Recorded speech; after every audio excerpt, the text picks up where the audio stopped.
नेपाल। नमस्ते दर्शकबिन, शुभ नेपाल युट्युब च्यानलबाट म मलाइका बस्नेत यहाँहरू सम्पूर्णलाई स्वागत गर्दछु। यस कार्यक्रममा हामीले अभिनय तथा गायन क्षेत्रका लोकप्रिय कलाकारहरूलाई प्रस्तुत गरी उहाँहरूसँगको रमाइलो कुराकानी यहाँहरू समक्ष राख्नेछौँ।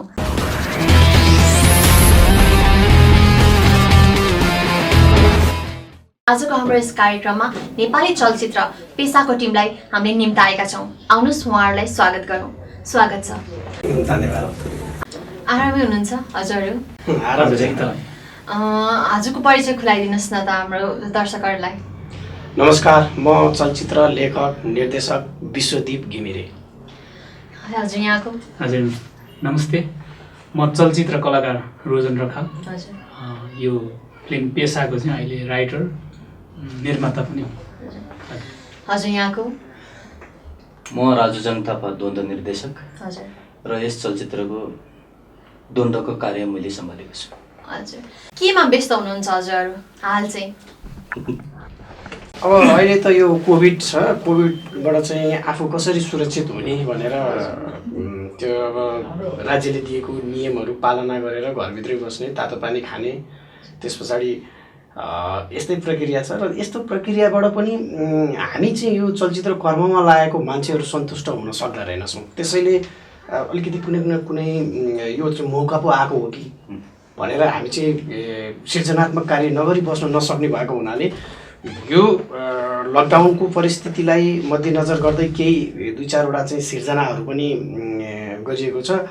सम्भवतः यस्तै सृजनात्मक कार्यमै यो लकडाउनहरू बितिरहेछ भन्नु पर्यो।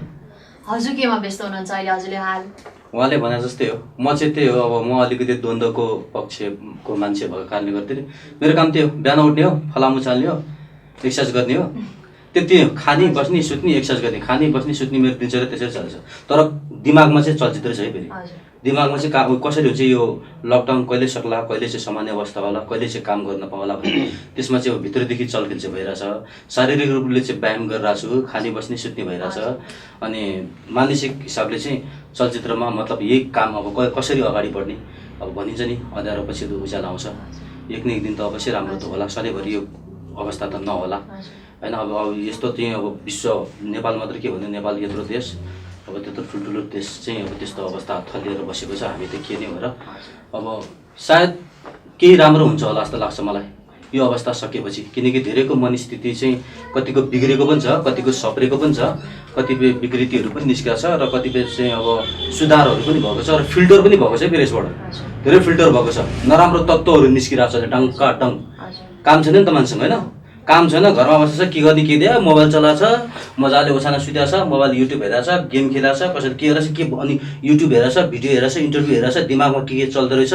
अनि त्यहाँबाट भट्टाभट कमेन्ट लेख्यो, फलाना ढिस्काना जे मलाई त्यति भने मैले उसको बारेमा बोलाएको छ, उसले मेरो बारेमा बोलाएको छ, त्यो एकअर्कालाई चाहिँ त्यो गाली गर्ने त्यही भइरहेछ।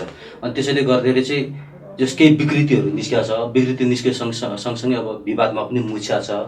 विवादमा मुछ्या सँगसँगै उनीहरू फेरि रियलाइज पनि भएको छ। मलाई जहाँसम्म लाग्छ कोभिड सके पछाडि धेरै सुधार चाहिँ हुन्छ जस्तो लाग्छ मलाई। हजुर केमा बिजी हुनुहुन्छ त अहिले हाल? के गर्दै हुनुहुन्छ हजुरले? उहाँहरूले भन्नुभयो जस्तै पनि हो। पहिला त अब सामाजिक दूरी कायम गर्दै होइन, आफ्नो टोल छिमेकमा आफ्नो माध्यमबाट होइन समग्र जनतालाई चाहिँ नै सचेत गर्ने काम नै एक नम्बरमा त्यो छ। बाँकी अब बस्ने अब होइन तपाईँको होम क्वारेन्टाइनमा बस्ने, अब अरू सिर्जनाका केही कुराहरू फुर्यो भने अब त्यही हिसाबले पनि लेख्ने कुरा भयो होइन।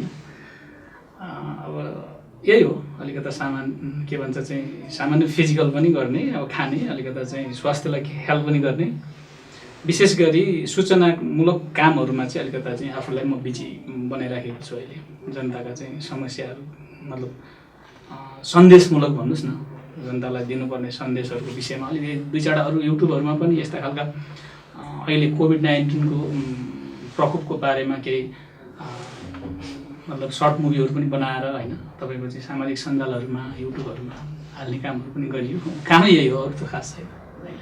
अब यो पेसा फिल्मको चाहिँ अब हजुर एउटा टिम हुनुभयो होइन, हजुर एउटा एज अ डिरेक्टर चाहिँ हजुर यो पेसा फिल्मको बारेमा के यसो हाम्रो दर्शकहरूलाई केही भनिदिन चाहनुहुन्छ कि? यसो पेसा फिल्म चाहिँ के अन्तर्गत छ, के छ यो पेसा फिल्ममा चाहिँ के भेटिन्छ त हामीले हेर्दाखेरि?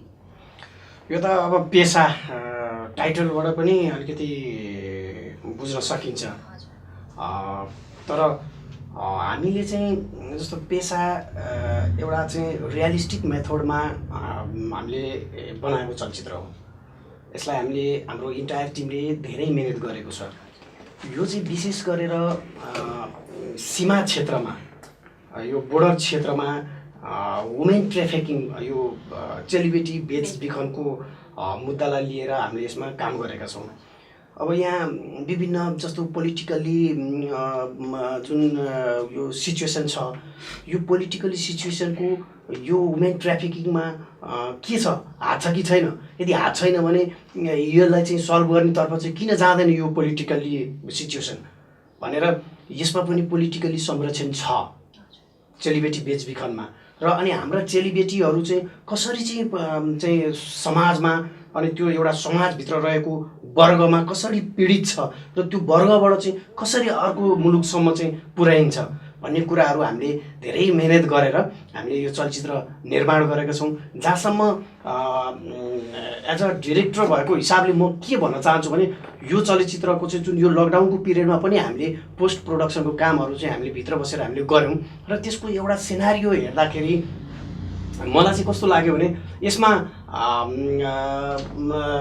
फाइट डाइरेक्टर, त्यस पछाडि लेखक, कलाकार रोजन सर, सबैजनाले चाहिँ यसमा बहुत राम्रो मेहनत गर्नुभएको छ। अनि हामीलाई यो आशा पनि छ यो सफल हुन्छ भन्ने कुरा। तर पेसा एकचोटि चाहिँ अलिकति अरूको जस्तो म छुट्टै किसिमको त भन्न चाहन्न, तर एउटा छुट्टै किसिमको काम चाहिँ हामीले गरेका छौँ।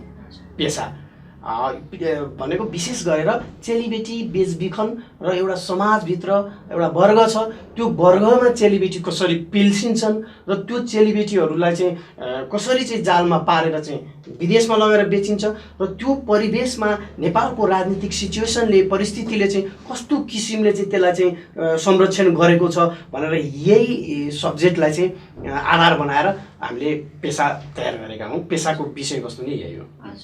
अब हाम्रो यो चलचित्र पुरै रेडी छ कि के बाँकी छ कि अझै गर्न? कति % काम सकियो अथवा पुरै सकिसक्यो कि कोभिडले के चाहिँ असर भएर रोकिएको छ कि काम हजुरको? यस्तो छ, चलचित्र चाहिँ अब मेरो मेकिङ छुट्टै छ फेरि। अब मैले चाहिँ कस्तो के गर्छु भन्दाखेरि चलचित्रका केही % चाहिँ बाँकी राख्छु मेरो मेकिङको पोइन्ट अफ भ्यूबाट। त्यस पछाडि म त्यसलाई चाहिँ पोस्ट प्रोडक्सनमा लगेर एउटा त्यसको चाहिँ पोस्ट एडिटिङ गरेर चाहिँ त्यसको एउटा सिनारियो हेर्छु। त्यस पछाडि त्यो चलचित्रमा अलिकति केही नपुग कुराहरू अथवा त्यसमा चाहिँ आफूलाई खड्केका कुराहरू बिचमा चाहिँ म मेरो टिमसँग बसेर एउटा कोर टिम हुन्छ, त्यो टिमसँग बसेर चाहिँ म छलफल गर्छु र अनि त्यस पछाडि फेरि त्यसलाई चाहिँ रिसुट गर्ने तर्फ म जान्छु। भनेपछि लगभग मेरो सिनेमा 85% मैले छायाङ्कन सकेर मैले यो कोभिडको अन्तरालमा चाहिँ आएर पोस्ट प्रोडक्सनको काम गरेर एउटा सिनारियो मैले हेरिसकेको छु। अब केही % चाहिँ अब त्यो सुटिङ गर्न बाँकी छ। यो कोभिड सुरु हुनुभन्दा अगाडि नै मैले यो सुटिङ चाहिँ लगभग यति सकिसकेको थिएँ। अब कोभिडले असर त मलाई छायाङ्कनमा चाहिँ मेरो छायाङ्कन पिरियडमा त गरेन, तर यो चाहिँ कोभिडले असर चाहिँ कहाँ गर्यो भने यतिखेर म बाँकी कम्प्लिट छायाङ्कन सकेर पनि म यसलाई चाहिँ हाम्रो टार्गेट चाहिँ भदौमा थियो क्यारे होइन, हाम्रो रिलिज गर्ने।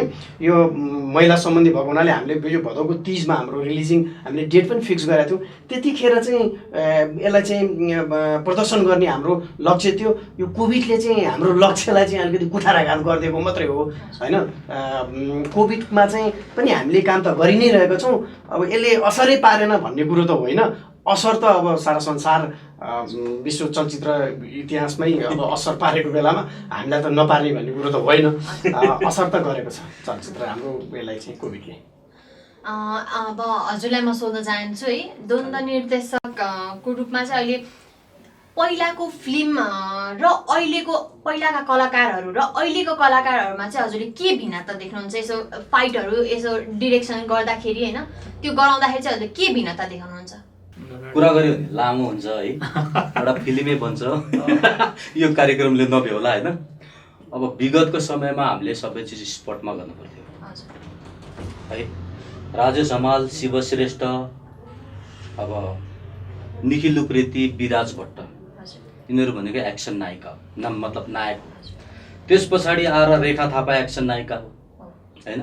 त्यो बेलामा नेपाली फिल्ममा म्याक्सिमम एक्सन हुन्थ्यो, किनकि एक्सनै राम्रो हुन्थ्यो त मान्छेले प्रोड्युसरले एक्सनमै पैसा कमाउँथ्यो कि। हिरो हेरेर फाइट डाइरेक्टरको नाम हेरेर हलमा चाहिँ हल हाउसफुल हुन्थ्यो। विराज भट्ट आउने बित्तिकै हलै फुट्ला गरेर ताली बस्थ्यो। राजेश हमालले हे गर्ने बित्तिकै हलै हाउसफुल हुने गरेर मतलब फुट्ने गरेर ताली बस्थ्यो। निखिल उप्रेतीले रोलिङ हान्ने बित्तिकै हलै फुट्ने गरेर ताली बस्थ्यो। त्यहाँ त्यो समय थियो। अब अहिले त्यो कुरा चाहिँ अहिलेको जेनेरेसनलाई भन्यो भने यस्तो नि हुन्छ र भन्छ कि एका देशमा राजा रानी थियो भनेर कथा भने जस्तो हुन्छ। तर त्यो बेलामा त्यस्तो समय थियो, किनकि त्यो बेलामा इन्टरटेनमेन्ट गर्ने चिज अहिलेको जस्तो मोबाइलमा गेम खेल्ने, युट्युब हेर्ने यो थिएन। त्यो बेलामा इन्टरटेनमेन्ट भनेको त्यही फिल्म थियो, माध्यम। घरमा टिभी पनि थिएन। जति बेला मेरो बचपन सुरु भयो त्यति बेला मेरो घरमा टिभी पनि थिएन। यो एरियाभरि कसको घरमा टिभी छ भन्ने कुरा ठ्याक्कै कन्ठ हुन्थ्यो मलाई। त्यो बेलामा रामायण सिरियल चलाएको थियो। रामायण सिरियल हेर्नको लागि अर्काको झ्यालबाट यही गरेर हेर्नु पनि हेट गरेर फर्केट हुन्थ्यो। त्यस्तो समयमा चाहिँ हुर्केर आइयो। अब एउटा टिभी किनेपछि के गर्नु पर्थ्यो भने टिभी सँगसँगै डेक हुन्छ नि भिसिआर। अहिले पो त्यो भिसिआर अहिले त डिभिडी पनि हराइसक्यो। अहिले त्यो एउटा पेनड्राइभ भयो भने पेनड्राइभ पनि चाहिएन। अब वाइफाई छँदैछ, युट्युब खोला फिल्म हेर मतलब भएन। त्यो बेलामा अब भिसिआर चाहिन्थ्यो कि। भिसिआर भनेको के त भन्दा एउटा क्यासेट चक्का हुन्थ्यो, पाल डेक, त्यसमा चाहिँ घुसायो अनि टिभीमा हेऱ्यो। टिभी आउँथ्यो सोनी कम्पनीको 21 इन्चको कलर टिभी। त्यो 14 इन्चको ब्ल्याक एन्ड व्हाइट त पछि आएको जब नेपाल टिभी सुरु भयो नि। नेपाल टिभी 42 सालमा सुरु भएन, 42 सालमा होइन, 42 साल पछाडि चाहिँ बल्ल चाहिँ एउटा गरिबले पनि टिभी हेर्न पाउनुपर्छ भनेर चाहिँ एउटा ब्ल्याक एन्ड व्हाइट टिभी निस्क्यो। न त सबै घरमा कलर टिभी, 21 इन्चको कलर टिभी अनि कलर टिभी सँगसँगै भिसिआर पनि किन्नु पर्थ्यो कि। अब कलर टिभी किनेर के हेर्ने, नेपाल टिभी छैन। एन्टिना कहीँ घुमाऊ, उता दूरदर्शन पक्रिन्छ, इन्डिया झिरो आउँछ, दूरदर्शनमा कहिलेकाहीँ रामायण आउँछ, त्यही हेरेर बस्यो। अब त्यो हेरेर त काम छैन। अनि त्यो भिसिआर पनि किन्नु पऱ्यो। अनि भिसिआर किन्यो, पसलमा गयो, क्यासेट भाडामा किन्यो, ल्याएर फिल्म हेऱ्यो। अनि भिसिआर र टिभी त्यो जोड्दाखेरि त एउटा जग्गा भन्दा नि महँगो भयो त्यो समयमा। अनि हामीले सक्छ, हामी त्यो एउटा नर्मल मतलब भनौँ न मिडल क्लासको व्यक्ति गाह्रो थियो त्यो बेला समय। त्यस्तो अवस्था थियो, धनी एकदम धनी मान्छेले मात्र गर्थ्यो। अनि त्यस्तो समयबाट हुर्केर त्यस्तो समयमा काम गरेको मान्छे भनौँ न। अब मान्छेले कतिले भन्छ नेपाली फिल्म चाहिँ हिन्दी फिल्मको कपी, हिन्दी फिल्मको चाहिँ सेम गर्यो भन्छ। त्यही हिन्दी फिल्मकै मान्छेले आएर चाहिँ यहाँ सिकाएको हो। नेपालमा के पनि थिएन, साई नेपाल चलचित्र विकास के साई नेपाल चलचित्र होइन थियो सुरुमा। त्यस पछाडि त्योभन्दा अगाडि इन्डियाबाट टेक्निसियन, क्यामेराम्यान सबै एज अ होल टिम नै इन्डियाबाट इक्विपमेन्टसहित नेपालमा आउँथ्यो। अनि यहाँको केही आर्टिस्ट उताको, जस्तै माला सिन्हा यहाँ उता इन्डियाको भनेपछि नेपालको चाहिँ के अरे हाम्रो हिरोहरूको पुरानो माइतीघरको सिपी लोहानी होइन के हो माला सिन्हाको होइन। हो त्यसरी चाहिँ हामीले त्यो बेलामा चाहिँ अब त्यसरी उनीहरूले नै सिकाएको हामीलाई, नेपालीलाई फिल्म बनाउन सिकाएको उनीहरूले नै हो। अनि उनीहरूले सिकेको पनि हलिउडसँग हो। उनीहरूले चोर्छ हलिउडको, हामीले चोर्छ त्यहाँको। अब के चोर्या भन्ने के कपी गर्या भन्ने अब के हो, अब इन्सपायर भएको पनि हुन्छ होइन। अब कतिपय चिज चाहिँ हामीले चाहिँ कपी नगर्दै चाहिँ मतलब एउटा स्टोरी तयार गरिन्छ, स्टोरी तयार गरेर सुटिङ गर्दा गर्दै बाइचान्स मिल्न पनि जान्छ। हाम्रो नेपाली फिल्म पनि कति कपी गरेर छ इन्डियनहरूले। त्यसलाई चाहिँ के भन्यो त, त्यो कपी भन्नु नभनौँ होइन। अब मानौँ न अब एउटा हिन्दी कुनै एउटा राम्रो फिल्मको कथालाई चाहिँ नेपाली भाषामा उल्टा गरेर देखाइदियो त्यो होइन। अब त्यो कुरा चाहिँ अब तपाईँले त्यो मतलब द्वन्द्वको कुरा गर्नुभयो, द्वन्द्वको विषयमा कुरा गर्नुभयो। अब मैले चाहिँ सुरुदेखि कुरा भन्नु खोजेँ यो भन्दा के भन्दा त्यो बेलामा धेरै मेहनत गर्नु पर्थ्यो। त्यस पछाडि द्वन्द्वभित्र नेपालमा है द्वन्द्व कसले भित्रायो भन्दा गोपाल भुटानी हाम्रो गोपाल गुरु होइन। गोपाल गुरु आउनु भएपछि बल्ल राजेन्द्र खड्गी आयो। गोपाल गुरु नआइकन राजेन्द्र खड्गी आएन। राजेन्द्र खड्गी आएपछि ऊ सँगसँगैको एउटा ग्याङ बन्यो। त्यो ग्याङ मध्येमा एकजना म पनि हुँ है। अनि राजेन्द्र खड्गी मार्सल आर्टको प्लेयर डन। गोपाल भुटानी भनेको जमानाको कुस्तीको जोडो सोडो जानेको मान्छे, अब बम्बईमा चाहिँ काम गरेर आएको मान्छे, फाइटर भएको, बम्बईको हिन्दी फिल्महरूमा फाइटर भएको मान्छे, नेपालमा आएर चाहिँ एउटा फाइट डाइरेक्टरबाट गरिरहेको थियो। अनि पछि राजेन्द्र खड्गी आएपछि नेपाली फिल्ममा कराटे मतलब मार्सल आर्टको चाहिँ एक्सनहरू भित्रियो। अनि त्यस पछाडि टोटली राजेन्द्र खड्गीले गर्न थाल्यो। अब यति मेहनत गर्थ्यो त्यो बेलामा काम। अब भनौँ न अब हामीलाई त के थाहा थियो होइन। अब हिन्दी फिल्ममा कसरी गर्थ्यो हामीलाई थाहा छैन। नाङ्गे चाहिँ यतिकै शरीर चाहिँ डाँडाबाट गुल्टिनु पर्थ्यो, घावै घाउ हुन्थ्यो। पछि खुदा गवा भन्ने फिल्म चाहिँ नेपालमा आयो, हिन्दी फिल्म सुटिङको लागि जमसङमा। अनि नेपाली फाइटर्स चाहियो, गोपाल भुटानीलाई कन्ट्याक्ट गऱ्यो। गोपाल भुटानीले राजेन्द्र खड्की एन्ड टिम लिएर गयो। राजेन्द्र खड्कीले त्यही बेला मौका पायो, टिनु वर्मासँग सिक्यो। त्यहाँ जति जे चिज छ त्यो खुदा गफामा जे छ त्यो नेपालको लागि काफी भयो, इनफ भयो। त्यो त्यति चिज सिकेपछि अनि नेपाली फिल्ममा एक्सनले माथि फड्को ल्यायो। अनि भट्टाभट नेपालमा एक्सन यति राम्रो। त्यहीमाथि मेरो गुरु राजेन्द्र खड्की अब मतलब मार्सल आर्टको डन पनि हो। अब मार्सल आर्टको भएको कारणले गर्दाखेरि धेरै राम्रो भयो। अनि अब जस्तै अब राजेश हमाल, शिव श्रेष्ठ जति पनि एक्सन नायकहरू नेपालमा चाहिँ जन्मियो त्यो सबै मेरो गुरुको देन छ है। नेपाली फिल्ममा चाहिँ त्यो बेलामा चाहिँ द्वन्द्व निर्देशक राजेन्द्र खड्की, राजेश हमालको टाउको देख्ने बित्तिकै हल हाउसफुल त्यस्तो प्याक हुन्थ्यो। अनि मेहनत पनि यति गर्थ्यो कि सब स्पोर्टमा लाइभ हामीले खाल्टोमा चाहिँ बम बिछाएर, खाल्टो खनेर बम बिछाएर पेट्रोल राखेर जिउमा दन्दन आगो बालेर उता राजेन्द्र खड्कीले एक्सन भनेपछि डङ्ग ब्लास्ट गर्थ्यो, उडेर भुइँमा झर्थ्यो। फिल्ममा हेर्दाखेरि के देखिन्थ्यो, बम पड्केर जिउमा आगो लाएर भुइँमा ढले। पहिले अलरेडी आगो लाउँथ्यो हामीले जिउमा पेट्रोल हालेर। अनि त्योमाथि पहिले अलरेडी आगो लगाएको छ, त्योमाथि पछाडि यत्रो ठुलो घरभन्दा पनि ठुलो चाहिँ आगोको गोला निस्किँदै देखिन्छ त म जल्यो म त सिद्धियो भन्ने हुन्थ्यो। त्यस्तो रिस्की काम गरेँ। अब भनौँ न कति अब 80 फिट 90 फिट जति माथिबाट चाहिँ अब त्रिशुलीमा चाहिँ हाम फाल्यो, त्रिशुलीमा कति मान्छे मऱ्यो, कति बस बेपत्ता भयो। त्यस्तोमा स्टन्ट गर्न परेछ उल्टो होइन। त्यस्तो चाहिँ रिस्क लिएर गएर। अब त्यो बेलाको कस्तो थियो भन्दा शिव श्रेष्ठ त्यस्तै तगडा हिरो, राजेश हमाल त्यस्तै तगडा, मतलब शिव श्रेष्ठ धर्मेन्द्र जस्तो हिरो, राजेश हमाल सनी देवल जस्तो हिरो होइन। अब निखिल उप्रेती, विराज भट्ट, अब यिनीहरू पऱ्यो। अब अक्षय कुमार, सुनील शेट्टी जस्तो हिरो होइन। यिनीहरू चाहिँ मार्सल आर्टबाट निस्क्यो। अनि त्यो बेलाको हिरोहरूको कुरा गर्नुपर्दा उनीहरू पनि धेरै मेहनत गरेर आएको, धेरै स्ट्रगल गरेर आएको। त्यत्तिकै हिरो बनिँदैन। विराज भट्टलाई त कतिले के भन्थ्यो, तिमी भाइ हिरोमा होइन तिमी भिलेनमा हो, तिमीलाई सुहाउँदैन हिरोमा। र पनि उसले लेट ठानेर म हिरो बन्छु भनेर लास्टमा बनेर देखाएको थियो। नेपालमा मात्र होइन, नेपाल त खायो, इन्डियाको बिहार पनि खाइदियो भने, भोजपुरी फिल्म इन्डस्ट्री पुरै खाइदियो होइन। अब अहिले पछिल्लो फेजमा आएर के भयो त भन्दा हो अहिलेको नयाँ युवाहरूले नयाँ काम गरेको छ, नयाँ चिजहरू, नयाँ प्रविधिहरू पनि निस्केको छ। हाम्रो समयमा जे चिज गर्न पर्थ्यो स्पोर्टमै बसेर गर्न पर्थ्यो, हात काट्न पर्थ्यो स्पोर्टमै काट्न पर्थ्यो, लाइभै गर्न पर्थ्यो। अहिले त केही गर्न पर्दैन, सबै यहीँ हुन्छ, टेबलमा बस्यो हुन्छ, हात काट्नै पर्दैन। अहिले त एउटा बजारबाट एउटा बन्दुक निकालेर किनेर ल्यायो, यसो ताक्दियो कट, टेबलमा बस्यो झिल्का हाल्दियो, ढिच्यौँ गर्ने आवाज हाल्दियो भयो। हामीले त लाइभ त्यो बन्दुकमा बारुद कोचेर डङ स्पोर्टमा पठाउनु पर्थ्यो। मैले अस्ति एउटा फिल्ममा चाहिँ नयाँ केटाहरूको फिल्म थियो होइन, द्वन्द्वको लागि मलाई बोलायो। त्यसमा फायरिङ थियो, 3जना केटाहरूलाई फायरिङ गर्नु पनि थियो होइन। उनीहरूले के सोच्यो भन्दा उनीहरूले त्यही उनीहरूले देखेको अहिलेसम्म फायरिङ देखाएर हुन्छ क्या लाइभ। मसँग त मेरो त छ नि पुरानो फायरिङहरू सबै छ नि त होइन। उनीहरूले पुरानो फाइट आर्टरसँग काम गरिरहेको रहेछ, नयाँसँग गरेको रहेछ। नयाँ फाइटरले त्यही त बन्दुक यसो तेर्सा कट भन्यो, एडिटिङमा गयो, एफएक्सबाट झिल्का हाल्दियो, ढिच्यौँ गर्ने आवाज हाल्दियो, सक्यो होइन। अब मैले त लाइभ स्पोर्टमा चाहिँ अब बारुद कोचेर पुरा कक गरेर लोडेर बनाएर लिएर गएँ होइन। भाउ मेरो एक्सनमा तिमी ढाक गरेर ड्याङमा फायरिङ गरे होइन, ओके दाइ भन्यो। उसले ड्याङमा फायरिङ त फायरिङ, उसले त्यो कक मात्र हुन्छ, ठ्याक्क मात्र आवाज आउँछ भनेर सोचेँ होइन। अनि पछि क्यामेरा रोल भयो, एक्सन भनेर ड्याङ गरेर त्यो पड्काउने मान्छे पनि तर्सेर भाग्यो, क्यामेरा पनि तर्सेर भाग्यो। यो त साँच्चीकै पड्किँदो रहेछ दाइ, के हो यो? अब के कसरी सम्झने है। अब त्यो यस्तो समय आयो। अब हाम्रो समयमा लाइभ मिसिन गन चाहिँ यहाँ 10-15वटा चाहिँ बारुद भरेर पटटटटट पड्काउँथ्यो। पड्काउन जानेन भने त्यो लाइनबाट पड्काउनु पर्थ्यो, बटेर पड्काउन जानेन आफैलाई करेन्ट लाग्थ्यो। त्यस्तो रिस्की काम चाहिँ गरियो। अब फाइट खेल्दाखेरि अब भन्दैन मास्टर सटहरू हुन्थ्यो, ब्लाङ हाल्यो, भ्लाट कसैलाई किक मुखैमा लाग्न सक्थ्यो, यत्रो सुनिन्थ्यो।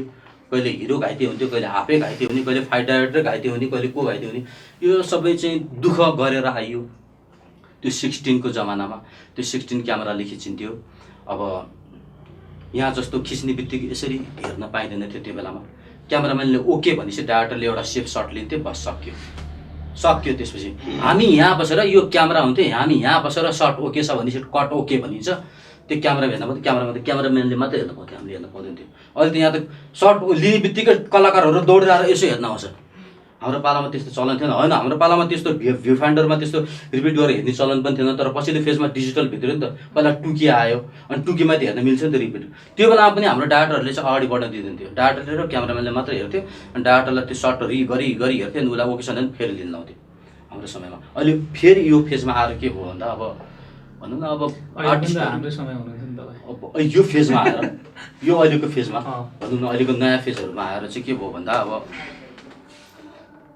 नयाँ उपकरणहरू आयो, नयाँ आर्टिस्टहरू आयो, नयाँ डाइरेक्टरहरू आयो, नयाँ कन्सेप्ट पनि आयो, नयाँ एक्टिङ आयो, हरेक चिज आयो क्या, नयाँ कलर आयो। त्यो राम्रो कुरो हो, म नराम्रो भन्दिनँ। तर कस्तो भन्दा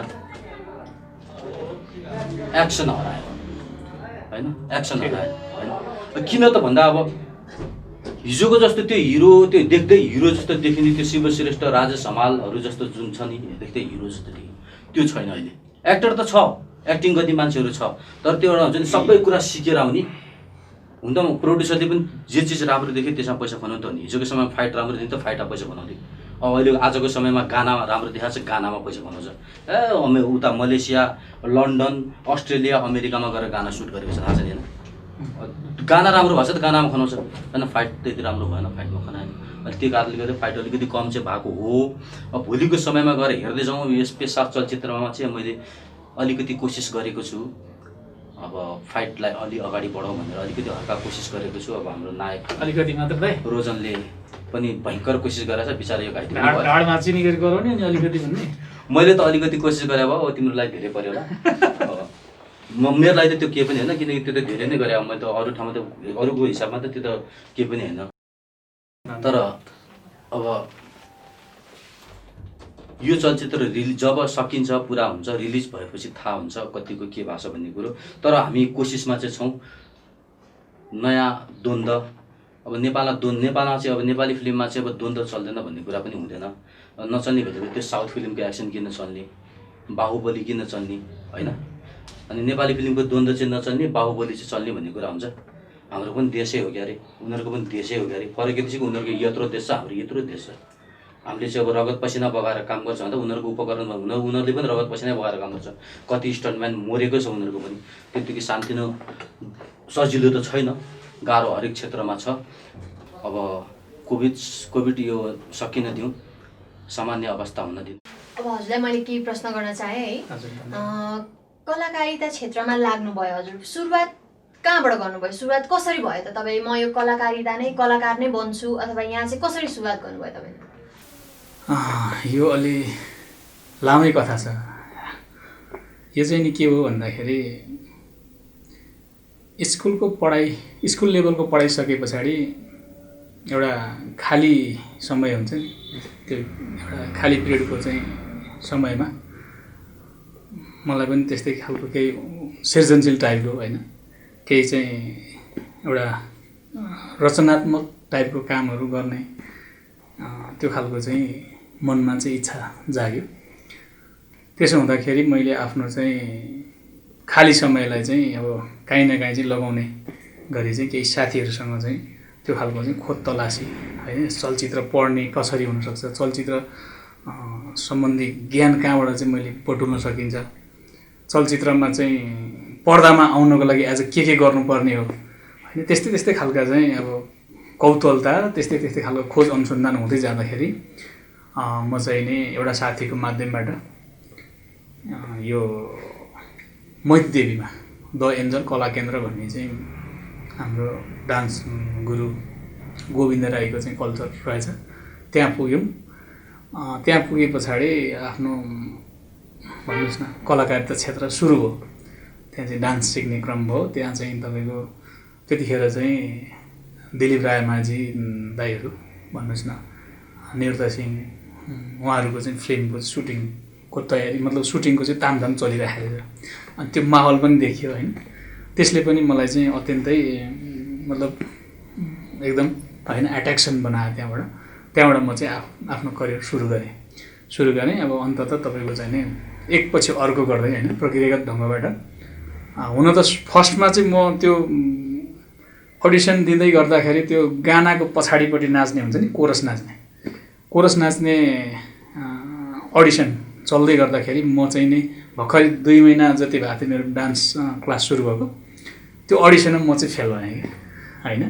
दिलीप दाईहरू अगाडि नाच्ने हिरो हिरोइन भइहाल्नु, हामी चाहिँ कोरस नाच्ने भन्दा गर्दाखेरि अडिसन दिन गएको। अडिसनमा चाहिँ अब हाम्रै गुरु गोविन्द राई डान्स डाइरेक्टर हुनुहुन्थ्यो, उहाँले लिनुभएको अडिसनमा चाहिँ म चाहिँ फेल भएँ, म लगायत अरू साथीहरू फेल भयो। अनि फेल भएपछि अब त्यस्तो त अब नराम्रो त फिल भएन, किन भर्खरै म जोइन गरेँ 2 महिना मात्रै भएको थियो।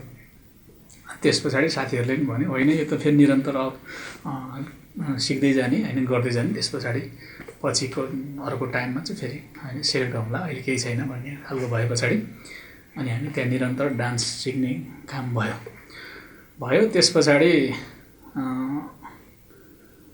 एउटा चाहिँ साथीले एउटा चाहिँ विज्ञापन गर्नुभएको रहेछ मतलब अब त्यो चाबेलमा चाहिँ एउटा अफिस रहेछ त्यो चाहिँ मैले अन्नपूर्णको चाहिँ पेपरमा चाहिँ देखेँ कलाकार चाहियो भन्ने खालको चाहिँ विज्ञापन रहेछ त्यतिखेर अब त्यो व्यापक चल्ने खालको होइन अनि फोन गरेँ फोन गर्दाखेरि चाहिँ उहाँले अफिसमै आउनुहोस् केही कुराहरू तपाईँलाई सेयर गरौँला अनि त्यस पछाडि तपाईँको बारेमा पनि बुझौँला अनि कलाकार कुन उसमा चाहिँ फिट हुन्छ होइन तपाईँको क्षमता योग्यता सबै हेरौँला भनेपछि म त्यहाँ सम्पर्कमा गएको त्यो सबै अहिले जस्तो लाग्छ क्या सम्झिँदै गर्दाखेरि अनि त्यसै गरी त्यहाँ त्यो अफिसमा पुगे पछाडि त्यो चाहिँ मयूर कला केन्द्र भन्ने थियो फर्स्टमा म त्यहाँ छिर्दाखेरि त्यहाँ पुगेँ त्यहाँ पुग्दाखेरि त्यहाँ चाहिँ नि फिल्म बनाउने तयारी रहेछ साथीहरूको पछि त्यहाँ अब साथीहरू जाँदै गर्दा चिनजान बढ्दै गयो त्यस पछाडि त्यो साथी पनि फेरि त्यस्तो मेरो आफ्नै गाउँले पर्नुभएको छ जसको कारणले उहाँले चाहिँ मलाई त्यही मतलब अफिसमै पार्टनर गर्नुपर्ने खालको कुराहरू प्रस्ताव ल्याउँदै जानुभयो पछि फिल्ममै पार्टनर पनि भयौँ होइन एक पछि अर्को भन्ने अहिले मैले भने जस्तै पछि चाहिँ त्यहाँबाट हामीले म्युजिक भिडियोहरू बनाउने तयारी भयो होइन त्यही म्युजिक भिडियोको लागि पनि उहाँले चाहिँ अफर गरिरहनु भएको रहेछ अनि मेरो पहिलो म्युजिक भिडियो हो पहिलो चाहिँ कलाकार क्षेत्रमा क्यामेरामा चाहिँ देखिएको म्युजिक भिडियो नै हो म्युजिक भिडियो लगभग तपाईँको आजभन्दा 58-59 सायद हुनुपर्छ त्यो म्युजिक भिडियो मेरो पहिलो म्युजिक भिडियो त्यो चाहिँ पछिसम्म पनि तपाईँको टेलिभिजनतिर बज्थ्यो खुसी लाग्थ्यो होइन तर त्यो फेरि अत्यन्तै कष्टकर पनि बन्यो हेर्नुहोस् होइन म्युजिक भिडियो मैले ठाउँ ठाउँमा भन्दै पनि आएको छु होइन तपाईँको कलाकार क्षेत्रमा कसरी म प्रवेश भएँ भन्ने कुरामा चाहिँ अलिकति त्यो मेरो अनुभूतिहरू सेयर मात्रै गर्नु खोजेँ यति गाह्रो हो होइन जस्तो चाहिँ त्यो म्युजिक भिडियोमा चाहिँ अब त्यहाँ आफ्नै टिमले बनाउनु खोजेको मतलब आफ्नै चिनजानका साथीभाइले बनाउनु खोजेको भएर त्यो अब प्रस्ताव त मलाई आयो ठिकै छ होइन एज अ मोडलको हिसाबमा एज अ लिड अब हिरोको हिसाबमा भन्नुहोस् न त्यो म्युजिक भिडियोको चाहिँ अब हुन्छ नि त्यो अगाडि लिड गर्ने मोडलको रूपमा प्रस्ताव आए पछाडि मैले गर्छु भन्ने त भइहालेँ तर मेरो त्यो पहिलो अनुभूति पहिलो चाहिँ सेट फ्रेममा चाहिँ मतलब क्यामेरामा चाहिँ म भिजुलाइज हुँदै थिएँ त्यो चाहिँ कस्तो भयो भन्दाखेरि एकदम यादगार टाइपको अनुभूति छ कि मैले ठाउँ ठाउँमा भन्दै आएको छु भन्दैछु तपाईँको भोलि सुटिङ छ भनेपछि मेरो त्यो अघिल्लो दिन त्यो रात चाहिँ तपाईँको निन्द्रै हराम भएको कि त्यो एकदम के अब कस्तो होला भन्ने टाइपको के होइन एकदम क्युरियोसिटी जागेर आउने रातभरि चाहिँ तपाईँको त्यही कुरा मात्रै खेल्ने होइन हुँदा तपाईँको चाहिँ नि रातभरि सुत्तिएन चाहिँ हेर्नुहोस्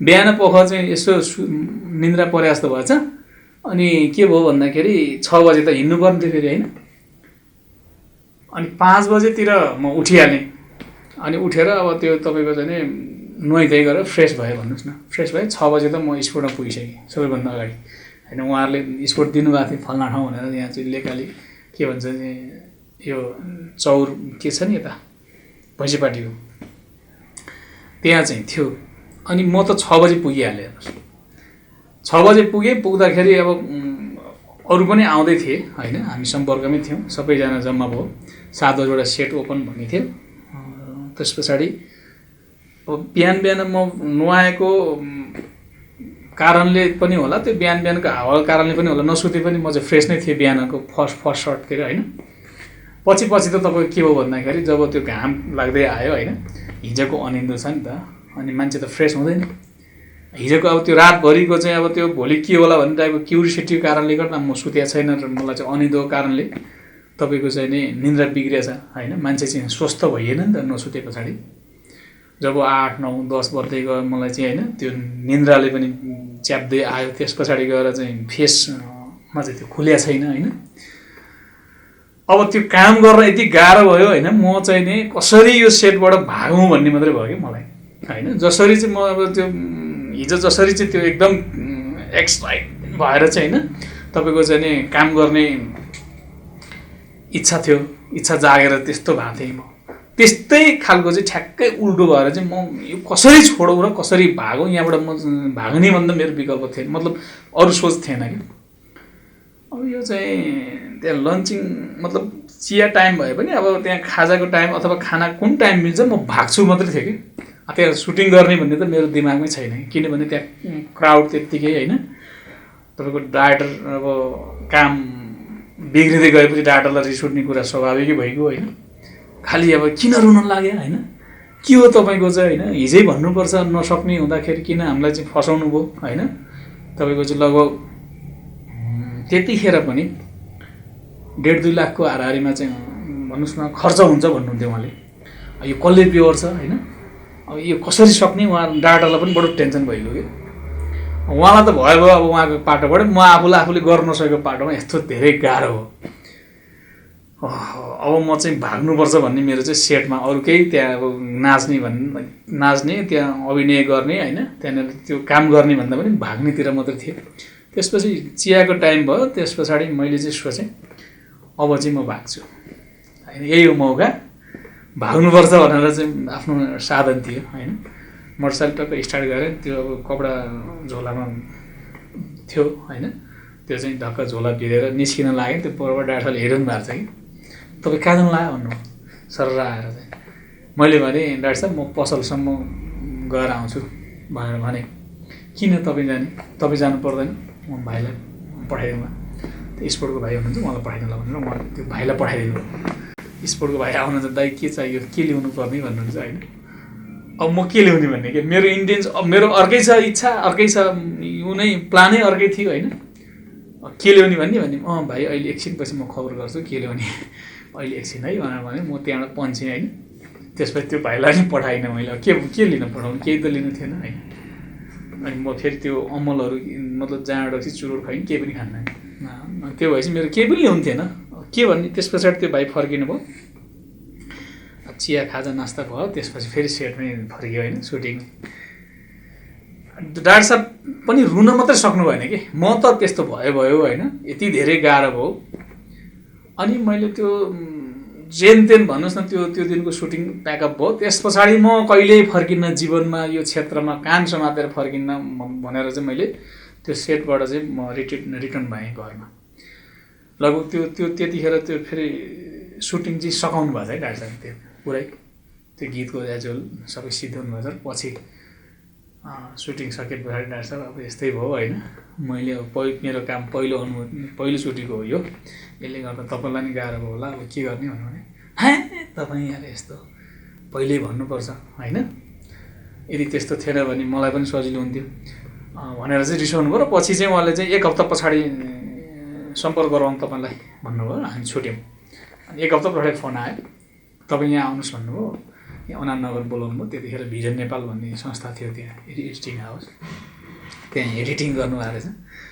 अनि त्यो मलाई देखाउनु भयो क्या उहाँले, ल हेर्नुहोस् तपाईँले गरेको काम यहाँ, तपाईँले यस्तै गर्नुभएको थियो भनेर देखाउनु। त्यो अब एडिटिङ गरे पछाडि चिज चाहिँ राम्रो भएछ कि, म हेरे पछाडि आफै दङ्ग परेर हेरिरहेँ होइन, ओहो काम त राम्रो भएछ होइन, कहाँ छोड्ने अब यही लाइनमा लाग्नुपर्छ भन्ने। त्यहाँबाट फेरि मलाई होइन आफूलाई चाहिँ फेरि त्यहाँबाट चाहिँ मतलब होइन फेरि उठाएँ, जुन ढङ्गबाट चाहिँ म पुरै निरुत्साहित भएको थिएँ, फेरि उत्साहित भएर त्यही भिजुअल हेरे पछाडि म फेरि आफ्नो करियर त्यहाँबाट अगाडि बढाउने गरी लागेँ। निरन्तर एकपछि अर्को गर्दै त्यसपछि मेरो 64 रक्की भन्ने फिल्म रिलिज सुटिङ भयो।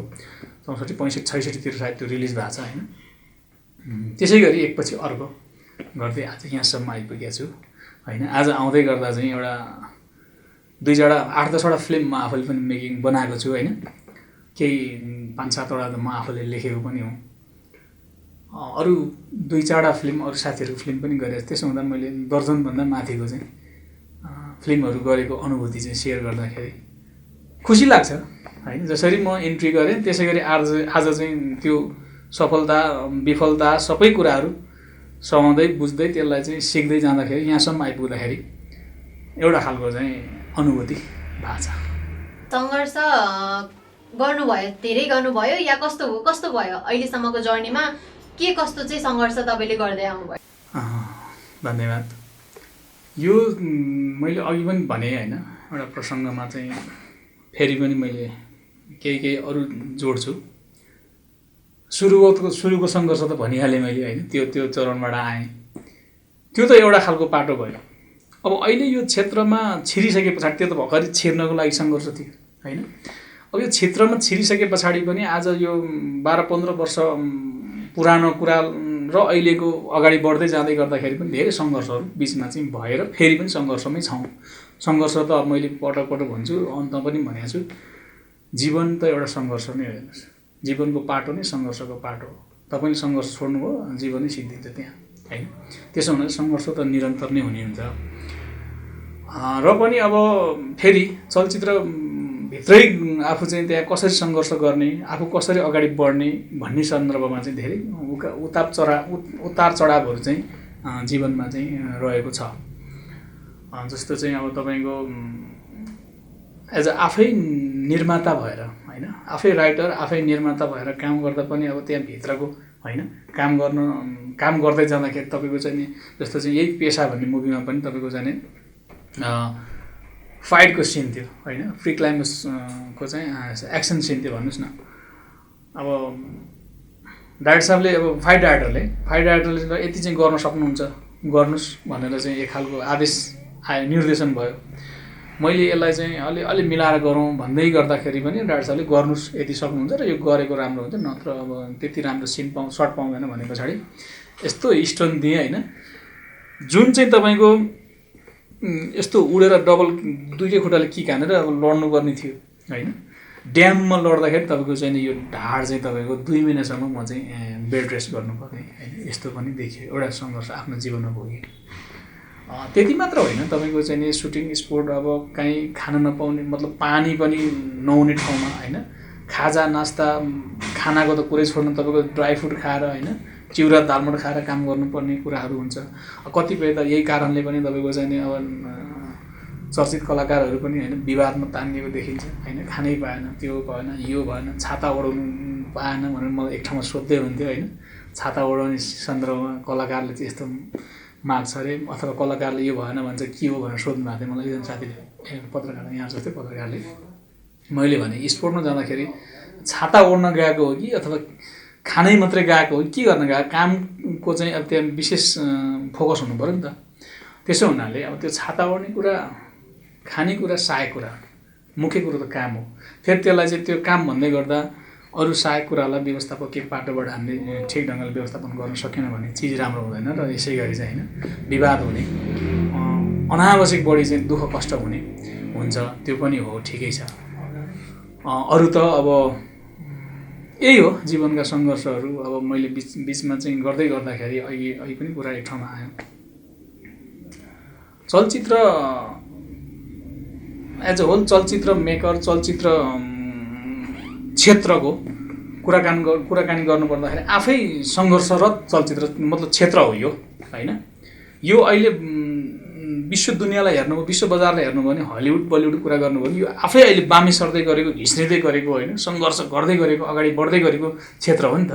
त्यसो हुनाले यो अत्यन्तै सङ्घर्षशील क्षेत्र छ। फेरि मलाई एकजना साथीले भन्नुहुन्थ्यो कि तपाईँ त धेरै गाह्रो क्षेत्रमा लाग्नु भएको छ होइन, यो धेरै गाह्रो क्षेत्र हो, किनभने धेरै स्ट्रगल गर्नुपर्छ, यहाँ चाहिँ तपाईँको धेरै सङ्घर्ष गर्नुपर्छ भनेर भन्नुहुन्थ्यो। गाह्रो चाहिँ गाह्रो छ, बिस्तार लाग्दै गर्नु, शुभकामना छ होइन, हामीले गर्न सक्ने साथ सहयोग दिउँला भन्नुहुन्थ्यो उहाँले। भन्नु खोजे मतलब अब मैले अहिले पनि भने होइन, हलिउड बलिउडलाई हेऱ्यो भने धेरै सङ्घर्ष गर्नुपर्छ। यहीँभित्र पनि तपाईँको हलिउड बलिउडको छोड्नुहोस् होइन, यहीँभित्र पनि पुरानो आर्टिस्टदेखि लिएर नयाँ आर्टिस्टको बिचमा चाहिँ ठुलो सङ्घर्ष हुने होइन, नयाँ आर्टिस्ट आउनलाई त्यत्तिकै गाह्रो हुने। फेरि मैले के पनि भन्छु भन्दाखेरि एज अ होल म चाहिँ चलचित्रकर्मी, चलचित्र संरक्षण मञ्च नेपाल भन्ने संस्थाको म चेयरम्यानको हिसाबले पनि भन्छु म यो कुरा होइन। न्यू कमरलाई पनि ल्याउनुपर्छ होइन, एज अ चाहिँ तपाईँको चाहिँ न्यू कमर नआउने भने पुरानो वरिष्ठ भन्ने कलाकारहरूबाट मात्रै इन्डस्ट्री धान्ने भन्ने हुँदैन, किन मान्छे त मरणशील हुन्छ, एक दिन मरेर जान्छ होइन। त्यसो हुनाले न्यू कमरमा ल्याउनुपर्छ। त्यसो गर्दाखेरि सिकाउँदै ल्याउने होइन। अब विभिन्न पाटा पक्षमा चाहिँ अध्ययन अनुसन्धान होइन, स्टडी वर्कसपहरू गराउँदै होइन, तपाईँको चाहिँ लेखनको पक्षमा भन्नुहोस्, डाइरेक्सनको पक्षमा भन्नुहोस् होइन, एज अ आर्टिस्टको पक्षमा भन्नुहोस् होइन, सबै पक्षमा चाहिँ लेखाउँदै सिकाउँदै पढाउँदै ल्याउनुपर्छ। अब सङ्घर्ष त त्यस्तै हो हेर्नुहोस्। अब सङ्घर्ष अब तपाईँले भन्नुभयो ठ्याक्क सङ्घर्षको पाटोमा यही मात्रै भन्ने भयो भने यो चाहिँ जीवन नै एउटा सङ्घर्ष। तर विशेष गरी मैले अहिले भने चलचित्र क्षेत्र विशेष गरी विश्व बजारमा हेर्ने हो भने बलिउड र हलिउडको हिसाबमा जाँदाखेरि नेपाली चलचित्र आफैमा चाहिँ होइन तपाईँको बामे सर्दै गरेको होइन सङ्घर्षमै अगाडि बढ्दै गरेको क्षेत्र पनि हो यो। त्यसो हुनाले सङ्घर्ष त धेरै गर्नुपर्छ, गाह्रै छ। लास्टली चाहिँ अब म के भन्न चाहन्छु भने हजुरको पेसा टिमै फिल्म टिमलाई नै मेरो एकदम धेरै बेस्ट अफ लक है, हजुरहरूलाई एकदम धेरै बेस्ट अफ लक। एकदमै धेरै चलोस् कोभिड रिलिज हुने बित्तिकै यसमा हेर्न जाने पहिलो व्यक्ति म पनि पर्छु। धेरै धेरै बेस्ट अफ लक हजुरहरूलाई, आइदिनु भयो एकदम धेरै धन्यवाद। त्योभन्दा नि बढी तपाईँलाई चाहिँ धेरै धेरै धन्यवाद र तपाईँहरू पनि पेसा फिल्म हेरिदिनु होला कोभिड पछि। हजुर डाक्टर साहबले भन्नुभएको जस्तै अहिले यो होम क्वारेन्टाइनमा बस्ने होइन कोभिड-19 कारणले गर्दाखेरि महामारी फैलिएको छ होइन विश्वमा चाहिँ यो खालको चाहिँ त्रास फैलिएको छ। यसबाट बस्दै होइन आफू सुरक्षित बस्दै आफ्नो एक्टिभिटिज अगाडि बढाउन हुन अनुरोध गर्दछु। एउटा कुरा त समग्र दाजुभाइ दिदीबहिनीहरूमा। अर्को अब पेसाकै विशेष गरी पेसाकै कुरा गरौँ। हाम्रो चलचित्र पेसा यो के भन्छ चाहिँ यो कोभिड-19 को चाहिँ मार पछाडि अब केही सहज हुन्छ, सहज खुले पछाडि भन्नुहोस् न, सहज पछाडि चाहिँ अब यसलाई चाहिँ पूर्णता दिने होइन केही बाँकी सुटिङहरू पनि छ त्यसलाई पनि पूर्णता दिने र केही त्यसपछि प्रोडक्सनको कामहरू पोस्ट प्रोडक्सन काम कम्प्लिट गरेर हलमा ल्याउने नै हुन्छ। त्यसो हुँदाखेरि समग्रमा तपाईँहरूले होइन नेपाली चलचित्र क्षेत्रलाई माया गरिदिनु होला, हेरिदिनु होला होइन। एज अ मेरो मात्र नभइकन होल चलचित्रहरू नै नेपाली चलचित्रलाई नै हेर्ने। अब हुन त विश्व बजारमा हेर्नु हो भने हलिउड र बलिउड चलचित्रहरूभन्दा त नेपाली चलचित्र केही न केही कमी पाउनु होला होइन। तर त्यसो भन्दै गर्दाखेरि नेपाली चलचित्र होइन के हेर्ने भनेर नाक नखुम्च्याइदिनु अनुरोध गर्दछु। मैले अहिले पनि भने सुरुमा बामे सर्दै गरेको हाम्रो चलचित्र क्षेत्र हो यो होइन विश्व बजारको मतलब कम्पिटिसनको कुरा गर्ने हो भने। त्यसो भएको कारणले अन्तमा म यही पनि फेरि पनि भन्न चाहेँ नेपाली चलचित्र क्षेत्रलाई माया गरिदिनुहोस्, नेपाली चलचित्र रुचाइदिनुहोस्, हेर्ने बानी बसालिदिनुहोस् होइन। एकपछि अर्को हामी पनि त्यसलाई चाहिँ सुधार्दै क्रमबद्ध रूपमा चाहिँ राम्रो बनाउने क्रममै हामी अगाडि बढ्नेछौँ होइन। दर्शकलाई चाहिँ मतलब भन्नुहोस् न एकपछि अर्को राम्रो कसरी दिन सकिन्छ, पसिनो कसरी सकिन्छ भन्नेमा हामी पनि कसरत छौँ। त्यसो हुनाले यो कोभिड पछाडि होइन नेपाली चलचित्रलाई चाहिँ कसरी हलसम्म पुर्याउने अथवा यो फेरि हिजोको हलसम्म कसरी दर्शकलाई तान्ने भन्ने एउटा चाहिँ हामी बिचमा पनि चलचित्र मेकरहरूको चाहिँ बिचमा पनि छलफल चाहिँ चलिरहेको छ। हल सुचारू कसरी गराउने जस्तो चाहिँ अहिले सबैभन्दा बढी हेर्नु हो भने तपाईँ कोभिडको कारणले चाहिँ सबैभन्दा प्रभावित क्षेत्र भनेकै चलचित्र क्षेत्र हो नि त होइन। हल बन्द छ अनि चलचित्रहरू चाहिँ सबै ठप्प छन् होइन। यसलाई कसरी सुचारूमा ल्याउने भन्ने नै हाम्रो चाहिँ छलफल बहस चलिरहेको अवस्थामा तमाम दर्शक महानुभावहरूले पनि यसलाई चाहिँ पोजिटिभली लिदिनु होला होइन। यति भन्दै म यहाँहरूमा बिदा हुन्छु। त्योभन्दा अगाडि तपाईँको युट्युब च्यानललाई पनि जो शुभ नेपाल भन्ने युट्युब च्यानल छ र स्वयं तपाईँहरूको टिमलाई पनि होइन हाम्रो चलचित्र पेसाको तर्फबाट आज जसरी यहाँ बोलाएर आफ्नो कुराहरू राख्न दिने मौका दिनुभएको छ यहाँलाई धन्यवाद दिँदै बिदा हुन्छु। हस्त नमस्ते। र म पनि यति भन्दै बिदा हुन्छु र समस्त दर्शकहरूलाई यही भन्न चाहन्छु स्वस्थ रहनुहोस्, व्यस्त रहनुहोस्। जय हिन्द। धेरै धेरै धन्यवाद नेपाली चलचित्र पेसा टिमलाई आइदिनु भयो हाम्रो कार्यक्रममा र दर्शकहरूलाई केवल एउटा मात्र आग्रह गर्न चाहन्छु हाम्रो युट्युब च्यानल शुभ नेपाललाई लाइक, सेयर र सब्सक्राइब गर्न नबिर्सिनु होला। हस् त, थ्याङ्क यू।